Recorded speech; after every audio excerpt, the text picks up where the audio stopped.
Hello, this is Matthew Robert Payne, and this is the book He's Redeeming Love. This is chapter 57, and this chapter is called Government Housing. I had a caseworker, a person that was working with me with my accommodation where I was living, and the caseworker that was working with me helped me fill out an application form to receive government housing. Government housing is housing that's based on about 20 to 25% of your income, which makes it very cheap for me. I think it's $80 a week now, and I get about $300 a week. I get about $350 a week, and the government housing is about $80, so it's very good. So this lady from Aftercare, the organisation, helped me fill out an application. Before we filled out the applications though, she had me save up and buy a fridge and buy a washing machine, two things that are needed in a unit and don't come supplied by government housing. And so I saved up and bought those things, and she had me fill out a form, and I went for an interview, and my first application to the government housing got rejected, and I was really sad about that, because I was sort of depending on government housing to look after me and the cheaper option of living. And the lady who helped me apply, my caseworker, she said it was the first application she'd ever done for one of her workers, that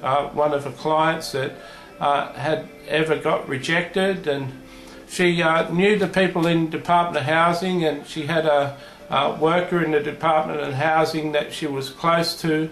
And so she contacted her and said that my application was rejected, and I didn't get accepted by government housing for a house. And the lady that she talked to in government housing, that was her friend, said that I should appeal the decision. I should fill out a form for an appeal and go for an interview as an appeal and reapply. And my caseworker said to her that nothing in my situation had changed, none of my circumstances had changed, none of my working or anything had changed. What was the sense in making an appeal? And the government worker said that most people give up when they get rejected and they don't appeal, and most of the appeals are upheld, and the people get accepted after they make an appeal. And so we, through the grace of God, made an application and made an appeal, and I went into the interview asking God to be with me. And in the interview I broke down and cried, and was sharing how I really needed this house, and I really can't fathom paying $150 a week rent, and I really need to have this low-income housing for myself. And I think the tears, if nothing else, I think the tears convinced the person that was handling the appeal that I needed what I was asking for, and it could have just pushed the lady over the edge to decide in my favour. And so within a week we got news that my appeal had been successful, and I was now on the list for government housing, and they found me a house.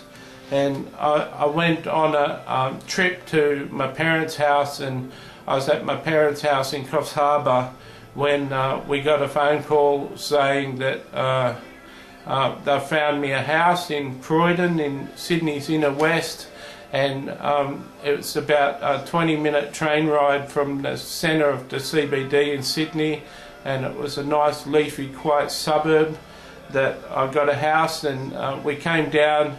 I got a 2-bedroom, in American language, a 2-bedroom apartment, and I came down and viewed the apartment, and it was very nice, and my mum said that it was the sort of place that she'd stay in if she had to, and don't be embarrassed staying in this place. And met my next door neighbour, and she was a lovely Christian woman, and had been praying for a Christian person to get the house next to her, and she was very happy to meet me.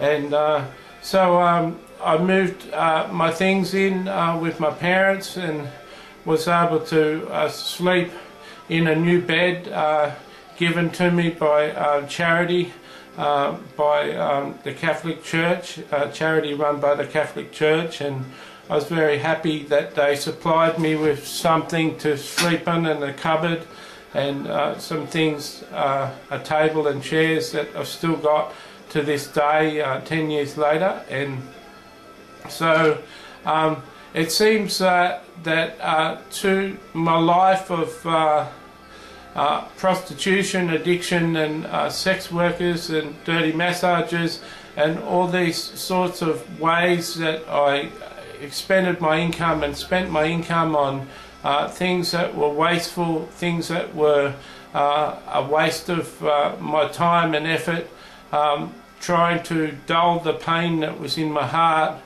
It seems that even though I'd wasted all my money, God was still there with His grace, able to give me an affordable place to live. And my mother worked out that just to maintain her house and pay the insurances and pay the rates, that she's almost spending the same amount of money per year on a house that she owns than I pay in rent per week. So I was very happy and very encouraged, and since I've been at the house I've had no issues with anyone, and the government wrote me a letter after the first couple of years saying that the apartment is mine for the rest of my life if I don't break their rules. And so very happy that God provided. Sometimes we may doubt God, and one of Satan's main agendas is for us to think that God isn't fair, and God isn't being fair to us, and his agenda is to make us think other people have got things right with God and things are going on really well for them, and that our lot in life isn't right, and that God isn't caring enough for us compared to other people. And I can say in this sense and in this subject that God really did look after me and really has provided for me, providing government housing which is cheap and affordable to live in on a low income. And because I'm on a disability income, it comes in really handy and gives me enough money to spend money on producing books and doing other things with my income, rather than paying all my income in rent. God bless.